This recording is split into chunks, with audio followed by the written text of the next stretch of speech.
application ɗin da kuke gani ya ma fi 1688 amfani.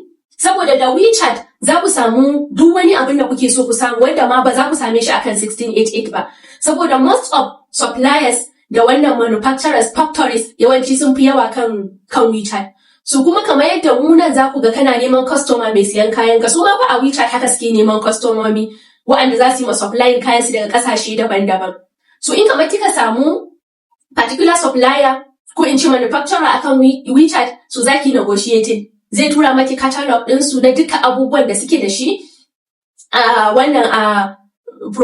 suke producing. Zai tura maki ki ga prices ɗin, sannan in kina da interest irin business ɗin da kike so, sannan ki payment ya tura maki da kaya. So tabbas WeChat zan ce yafi kaman sauran applications ma amfani, saboda ta nan kuma zaki ga kaya sosai kuma zaki ga mostly videos ne, wani ma zai yi video din haka wannan showroom din shi inda yake sassa kaya in sun yi producing.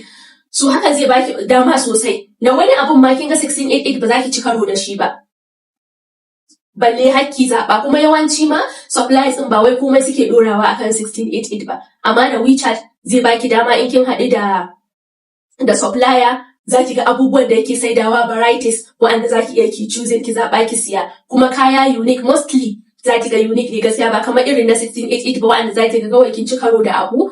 So tabbas kuma haka idan ta WeChat ne zaki iya kiran supplier ku video call da shi ya nuna maki abubuwa zahiri zaki gansu, ba kamar in a 1688 bane ba wani lokaci zaki siya abu blindly tunda ba zaki san quality din abu ba, tunda a wannan a 1688 yawanci gaskiya ba a fiye irin wannan ba, ka kira supplier ya nuna maka abubuwan da kenan. Amma wannan ta WeChat zaki kira supplier zai maki bidiyon abu ki ganshi zahiri a waya gane da yanayin quality din shi. To tabbas WeChat yana da matukar amfani gaskiya. In dai kina importation to ki tabbatar da kina da WeChat, hakan zai baki damammaki na ganin abubuwa varieties wa'anda akan sauran apps din ma ba lallai gaskiya ki ganshi ba ko ki ci karo da shi har ki gama rayuwar ki ta importation.